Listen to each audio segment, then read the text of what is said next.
వి gold trusted gold buyers మీరు తాకట్టు పెట్టిన బంగారాన్ని విడిపించి ఈ రోజు ఉన్న మార్కెట్ ధరకు కొనబడును.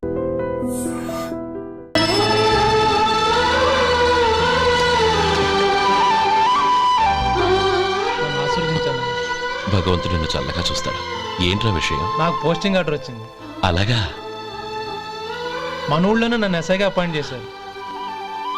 చాలా సంతోషంరా.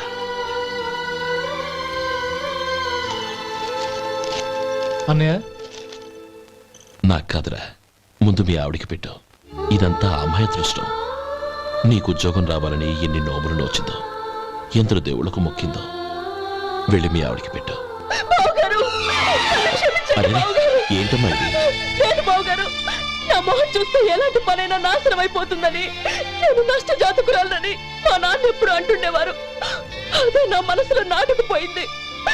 ఆ రోజు మీరు కుంకుమ భరిని అడిగినప్పుడు శుభమా అంటూ పెళ్లి చేసుకోబోయే ఆ పిల్లకి నా చేతులతో కుంకుమ ఇచ్చానంటే ఎక్కడ శుభం జరుగుతుందోనని భయపడ్డానండి. అందుకేనండి మీరు బయటికి వెళ్తూ గొడుగు అడిగినా ఇవ్వకపోవడం, ఎదురు రాకపోవడం. అంతేగాని నా బతుకులో వెలుగు నింపిన మిమ్మల్ని అవమానించేంత దుర్మార్గురాలి కాదండి. ఏంటమ్మా ఇది? చిన్నపిల్లల లేదండి, నాకు అదృష్టం ఉందని, నా పూజకు ఓ విలువ ఉందని మొట్టమొదటిసారి అందు మీరే. ఈ క్షణమే నా ప్రాణాలు పోయినా పర్వాలేదు బాబు గారు. ఆ ఒక్క మాట చాలు. ఊరుకో. మంచి చెట్లకు మనుషులే కారణమైతే ఇక గుళ్ళెందుకు, దేవుళ్ళెందుకు? పిల్లెదురొస్తే అశుభం అని, నక్కతోక తొక్కితే శుభమని అంటారు. అలా అయితే అందరూ ఇళ్లలో నక్కల్నే పెంచుకోవచ్చుగా. అలా ఎందుకు చేయరు? మంచి చెడు అన్నది మనుషుల మనసుల్లో ఉంటుందమ్మా, ఆశీర్వదించే చేతుల్లో కాదు. ఇక మీదట నేనెప్పుడూ నీ కళ్ళలో నీళ్లు చూడకూడదు, సరేనా? రే, అమ్మాయికి తీపి తినిపించు.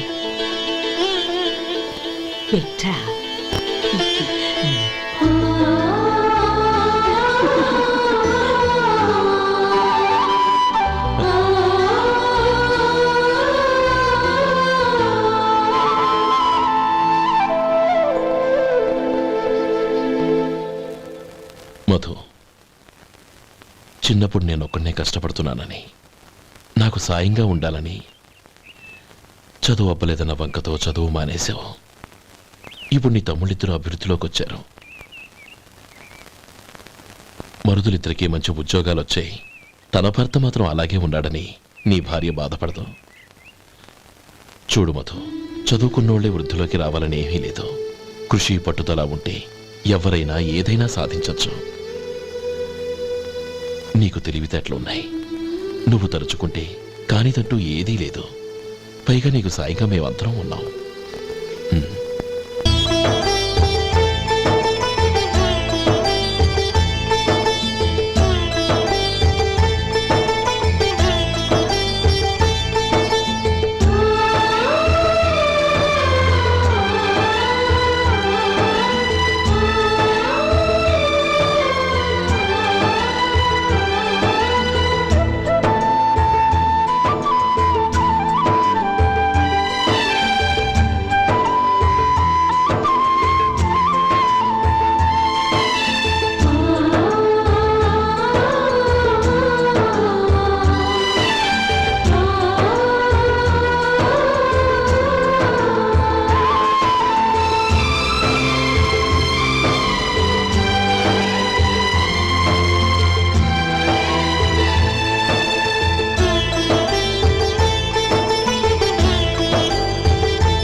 రా బాబు రా. నమస్కారం అండి.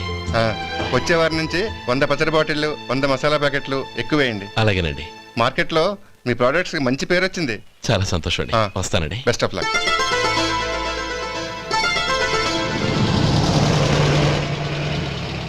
ఆ బాక్స్ లోపల పెట్టవా? అలాగే సార్.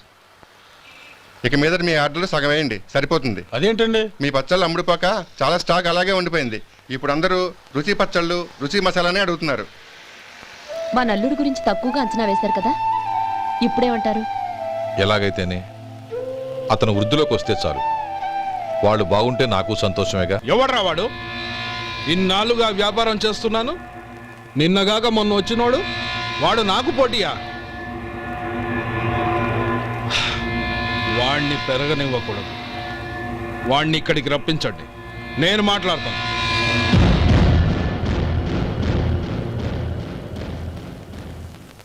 నమస్కారం అండి. మ్మ్. రమ్మన్నారంట. నీ పచ్చళ్ళ కంపెనీ మూసేయాలి. నీకెంత కావాలి? 5 లక్షలు ఇస్తాను. చాలా? 5 లక్షలు కాదు, 50 లక్షలు ఇచ్చినా నా కంపెనీ మూయడం జరగదు. బాగా ఆలోచించుకొని చెప్పు. ఈ వ్యాపారంలో పుట్టి పెరిగినోడ్ని, నాతో పోటీ పడకు. నా చేతి కింద 6,000 మంది పనిచేస్తున్నారు. ఆంధ్ర మొత్తం నాకు బ్రాంచులు ఉన్నాయి. నేనే మార్కెటింగ్ చేయలేకపోతున్నాను. ఆఫ్టర్ ఆల్ ఒక కుటీర పరిశ్రమలా పెట్టుకొని నువ్వెలా మార్కెటింగ్ చేయగలవు? 6,000 మంది వర్కర్స్ని పెట్టుకుని ఆంధ్ర మొత్తం బ్రాంచీలున్న మీరే నా కంపెనీ చూసి భయపడుతున్నారంటే నా సరుకుల నాణ్యత ఉందనేగా. ఆ నాణ్యత ఉన్నంత వరకు నాకెవరూ పోటీ కాదు. ఈ ప్రపంచంలో నేను ఎక్కడైనా మార్కెట్ చేయగలను. వస్తాను.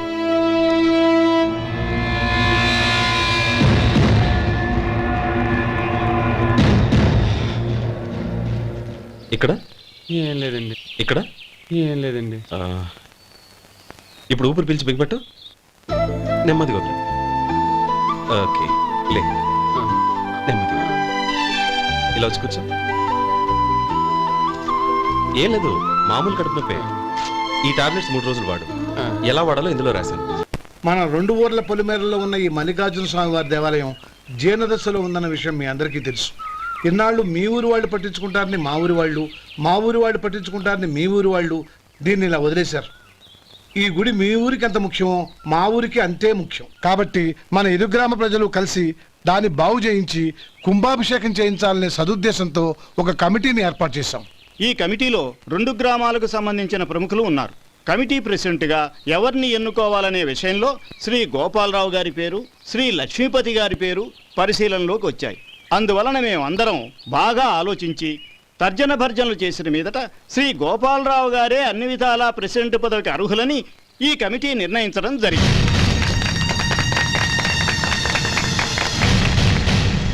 అంచేత ఈ ఉభయ గ్రామ ప్రజలు శ్రీ గోపాలరావు గారికి ఉదారంగా విరాళాలు అందజేసి ఈ శుభకార్యాన్ని జయప్రదం చేయవలసిందిగా కోరుతున్నాం. ఏంటి ఇంకా రాలేదా? ఏంటయ్యా, టైం 10 అవుతోంది. బోర్డు మీద 10 గంటలను రాసింది. మీ డాక్టర్ ఇంకా రాలేదు. అసలు మీ డాక్టర్ కి టైం సెన్స్, పంక్చువాలిటీ ఏమైనా ఉన్నాయా? ఇంతకీ మీరెవరండి? నేను డాక్టర్ అమ్మని. ఓహో, మీరు డాక్టరేనా? డాక్టర్ అంటే డాక్టర్ని కాదయ్యా, డాక్టర్ని చేసుకోబోయేదానని అర్థం. ఓహో, అవును, నువ్వెవరు? నేను ఇక్కడ టోకన్ ఇస్తూ ఉంటానులేండి. తప్పుకో. తప్పుకోవయ్యా. అవును, మీ డాక్టర్ కి ఎవరో అన్నయ్య ఉన్నాడంట కదా, ఎలాంటోడు? ఎలాంటోడంటే అదేనయ్యా, చాలా కోపిస్తని విన్నాను. ఎందుకని అడుగుతున్నారు? ఎందుకంటావేంటయ్యా? ఆ అన్నయ్య మాట వినగానే మీ డాక్టర్ గడగడా వణికిపోతాడు. అసలు డాక్టర్ చదివే తమ్ముణ్ణి అలా భయపెట్టచ్చా? తప్పు కదా? తప్పేనండి. కాని కాని నాకు మీ డాక్టర్కి పెళ్ళవని ఆ అన్నయ్య సంగతి అప్పుడు చెప్తాను. ఏం చేస్తారండి? ఏం చేస్తానా, సంవత్సరం తిరగకుండానే కవల పిల్లల్ని కని వాళ్ళ అన్నయ్య చేతిలో పెడతాను. వాళ్ళకి 5 సంవత్సరాలు వచ్చేసరికి ఆయన్ని బాగా మొట్టికెళ్ళేస్తారు. అలా నా కసి తీర్చుకుంటాను. ఈ డాక్టర్ ఎప్పుడు వస్తాడో ఏంటో. అది సర్లే కానీ నువ్వు పని చేయి. మీ డాక్టర్ రాగానే నేను వచ్చి వెళ్ళానని చెప్పు. నేను అంటే ఓ, నా పేరు చెప్పలేదు కదా, నందిని. ఏం చెప్తావు? అదేనండి, నందిని గారు వచ్చి వెళ్ళారు అని చెప్తాను. గుడ్, పైకొస్తావు.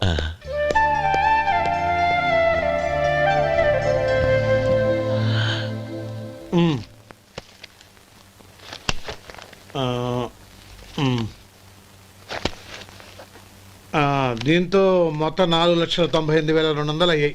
ఉమ్, పోతే నువ్వు ఇచ్చినంత ఇవ్వలేకపోయినా ఈ దైవకార్యానికి నా వంతు చంద 1800.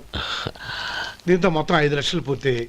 సరేరా, ఆ, నేను ఈ డబ్బు తీసుకుని పట్నం వెళ్ళి బ్యాంక్లో వేసొస్తాను. అలాగే నేను నీతో వద్దాం అనుకున్నాను రా, అనుకోకుండా సాయంత్రం ఇన్స్పెక్షన్ వచ్చింది. పర్వాలేదులే, ఆ. వెళ్ళొస్తాను.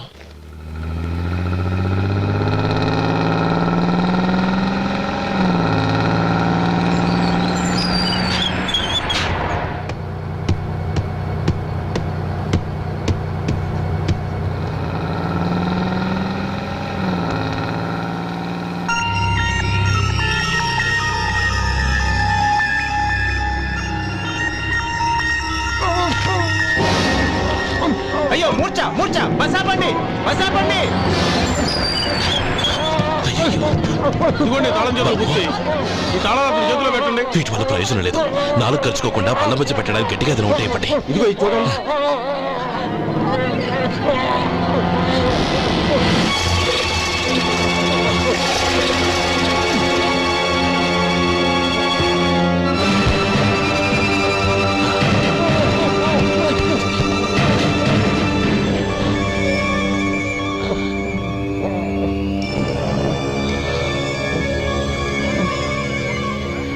మీరు వెళ్ళి మీ సీట్లో కూర్చోండి, కొంచెం గాలాన్ని పట్టి.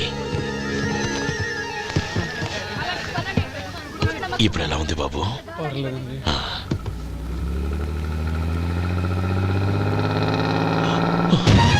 అయ్యో, నా బ్యాగ్ ఎవరైనా చూసారా? అందులో 5 లక్షలు ఉన్నాయి. నా బ్యాగ్ వెంటనే బస్ ఆపండి. ఎవరిని కింద దిగవద్దు. అందరినీ చెక్ చేయండి. నా అంచనా తప్పు కాలేదు. వాడి మంచితనమే వాడిని దెబ్బకొట్టింది. మన వాళ్ళని పంపించి గుడి తాలూకు డబ్బు కొట్టేశాడని పోలీస్ కంప్లైంట్ ఇవ్వండి. ఇప్పుడు ఆ స్టేషన్లో ఎస్ఐ వాడి తమ్ముడే. వాడే వెళ్ళి వాడి అన్నయ్యని అరెస్ట్ చేసి వీధుల్లో నడిపించుకు తీసుకురావాలి. అది నేను కళ్ళారా చూడాలి, మనసారా సంతోషించాలి. అయ్యో గోపాలం గారు మీరు దేవస్థానం సొమ్ము దొంగిలించారని ఎవరో పోలీస్ కంప్లైంట్ ఇచ్చారంట. మిమ్మల్ని అరెస్ట్ చేయడానికి మీ తమ్ముడు గారు వస్తున్నారు.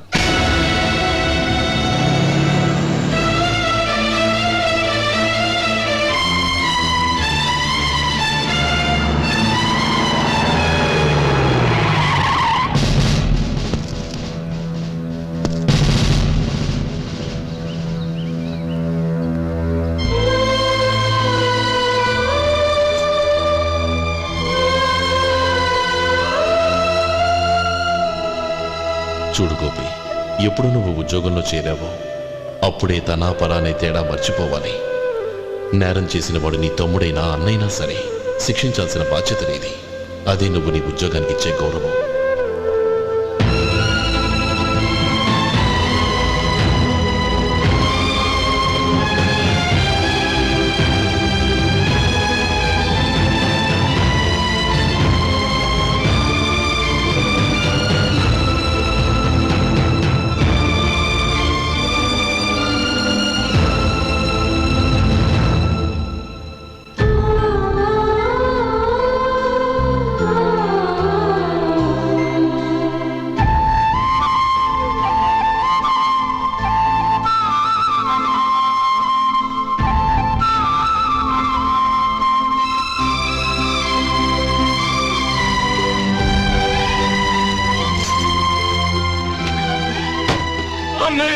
రే గోపి, ఏమిట్రా ఇది? నన్ను క్షమించన్నయ్య. నేను కోరి ఉద్యోగుల చేర్లు మాట నిజమే, కానీ ఇలాంటి పరిస్థితి ఎదురవుతుంది అనుకోలేదు. నా ఒంట్లో ప్రతి రక్త పట్టు నీ భిక్షానన్నయ్య. నిన్ను అవమానపరిచి ఉద్యోగం నిలబెట్టుకునే బదులు నా ప్రాణాలను వదులుకుంటారు, కానీ ఈ పని మాత్రం చేయలేనన్నయ్య.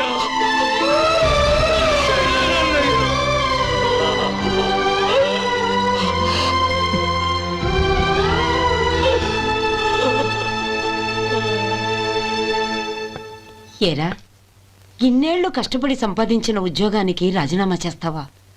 కనీసం నీ పెళ్ళాం ఏమనుకుంటుందోనని ఆలోచించావా? ఇందులో అనుకోవడానికి ఏముంది మామగారు? ఎండనక వాననక కష్టపడి ఓ తండ్రి కంటే ఎక్కువగా ఈయన్ని పెంచి పెద్ద చేశారు బావగారు. అలాంటి దేవుణ్ణి అరెస్ట్ చేసే ఆ ఉద్యోగం ఈయనకు అవసరం లేదు.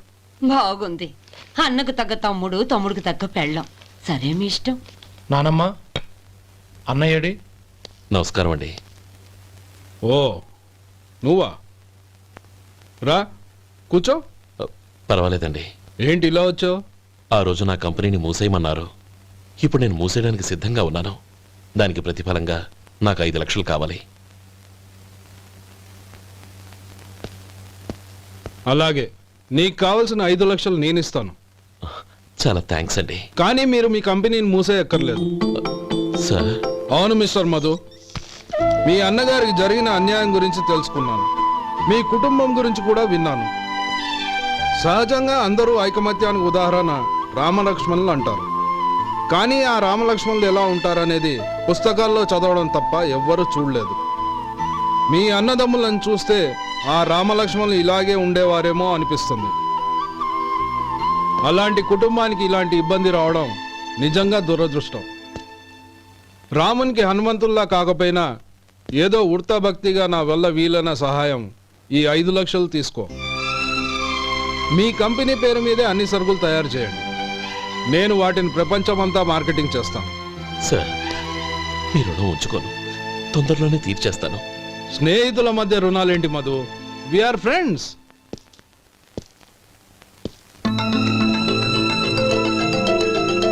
ఏంటే అక్కడ ఆగిపోయావు? రా. నువ్వు మీ అన్నయ్యని అరెస్ట్ చేయడానికి అట్టెళ్ళావు, ఆయన లొంగిపోవడానికి ఇటు వచ్చారు. అవును, యూనిఫామ్ చేత్తో పట్టుకొచ్చావేంటి? సార్, నేను రే, ఈ మాత్రం దానికే బెదిరిపోయి ఉద్యోగం వదులుకుంటావా? నువ్వు ఇలాంటివి ఎన్నో సమర్థవంతంగా ఎదుర్కోవాలి. నిన్ను నేను ఎస్పీగా చూడాలి. అది కాదన్నయ్య. ఇంకేం మాట్లాడకు. ఇన్స్పెక్టర్ గారు, నన్ను లాకప్లో పెట్టండి. ఆగండి సార్, ఆ డబ్బు ఎక్కడికి పోలేదు. నేనే తీసి జాగ్రత్త చేశాను. ఈ విషయం అన్నయ్యకి తెలియక బ్యాగులో డబ్బు కనబడకపోవడంతో అది పోయిందనుకున్నాడు. నే పట్నం నుంచి వచ్చేసరికి జరిగిన గొడవంతా తెలిసిందే. రే మధు, జరిగిన దానికి నన్ను క్షమించనయ్యా. ఇంటికి వెళ్ళాక అన్ని వివరంగా చెప్తాను. సార్, ఇదిగోండి 5 లక్షలు. ఇది కమిటీ వాళ్ళకి అప్పగించి ఈ కేసు కొట్టేయండి సార్. భలే వాడివయ్యా, తీసినప్పుడు ఒక మాట ఆయనతో చెప్పుండొచ్చుగా. అనవసరంగా పెద్ద ఆయన స్టేషన్ వరకు రప్పించావు. Sorry sir. అన్నయ్య, మీరు ఇంటికి వెళ్ళండి. నేను లెక్క అప్ప చెప్పేసి వస్తానండి. అలాగే. ఎలా దెబ్బ కొట్టాలన్నా కుదరటం లేదు. అయినా వీళ్ళకు ఉన్న పళ్ళంగా 5 లక్షలు ఎలా వచ్చాయి? అదే బావా, నాకు అర్థం కావటం లేదు. నీకు అర్థమైతే ఆశ్చర్యపడాలి కానీ అర్థం కాకపోతే ఆశ్చర్యం ఏముంది? Useless fellow.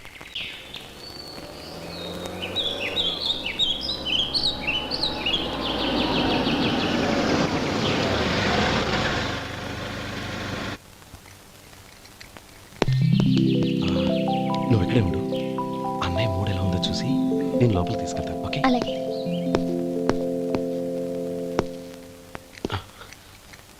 అన్నయ్య, ఏంట్రా?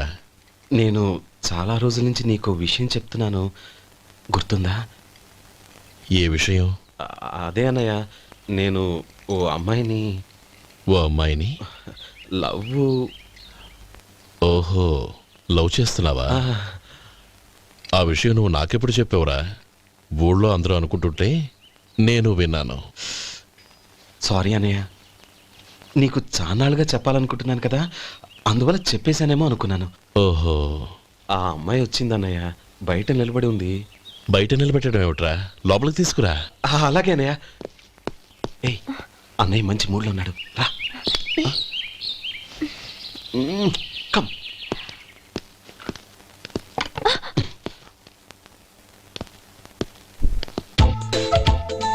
ఎందుకంటావేంటయ్యా?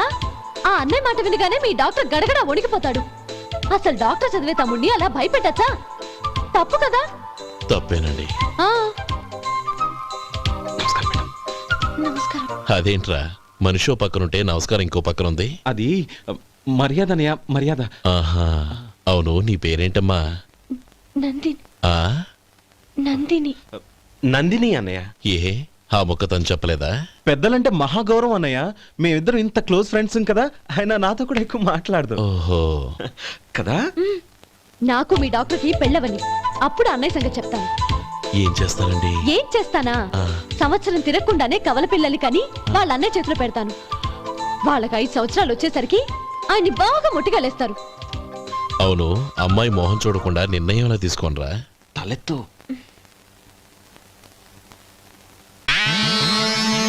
ఏం చెప్తా? అదేనండి, నందిని గారు వచ్చి వెళ్ళారని చెప్తాను. గుడ్, పైకొస్తావు. ఈయన మీ అన్నయ్య? అవును. నందిని, ఏమైంది? ఎందుకు ఏడుస్తున్నావు? ఈయన మీ అన్నయ్యని తెలియక తెలియక హాస్పిటల్ దగ్గర మర్యాద లేకుండా దురుసుగా మాట్లాడాను. ఆయన ఈ పెళ్లి ఒప్పుకోరు. ఊరుకో, అలాంటి చిన్న చిన్న విషయాల్ని మా అన్నయ్య పట్టించుకోడు. అయినా నేను కన్విన్స్ చేస్తాను కదా. ఆయనకంత అవమానం జరిగాక ఎందుకు కన్విన్స్ అవుతారు? అవ్వరు. చూడు, నువ్వు వేరే పెళ్లి చేసుకొని నీకు పుట్టబోయే బిడ్డకు నా పేరు పెట్టుకో. ఏంటో మాట్లాడు. నేనే నుయ్యగుయ్య చూసుకుంటాను. అదిగో ఆ చూపు చూడు, ఆ చూపు ఒకలా ఉంది. ఖచ్చితంగా ఆయన ఈ పెళ్లికి ఒప్పుకోరు. నందిని, నా మాట విను ప్లీజ్. నందిని, రే శేఖర్, ఆ అమ్మాయి చెప్పింది నిజమే. తనని ఎప్పుడైతే హాస్పిటల్ దగ్గర చూశానో అప్పుడే నేను నిర్ణయానికి వచ్చేసాను. విన్నావా? నేను చెప్పానుగా, ఆయన ఆల్రెడీ ఓ నిర్ణయానికి వచ్చేసారట. ఇక నేను వెళ్తాను. అలాగే వెళ్ళు. వెళ్ళి ఈసారి వచ్చేటప్పుడు మీ అమ్మా నాన్నల్ని తీసుకురా. ముహూర్తాలు ఎప్పుడు పెట్టుకోవాలో నిర్ణయించుకుంటాం. అర్థం కాలేదా? నువ్వే మా వాడికి సరైన జోడి. అదే నేను తీసుకున్న నిర్ణయం. థ్యాంక్ యూ బావగారు, నన్ను ఆశీర్వదించండి. లేమా, శీఘ్రమేవ కళ్యాణ ప్రాప్తిరస్తు.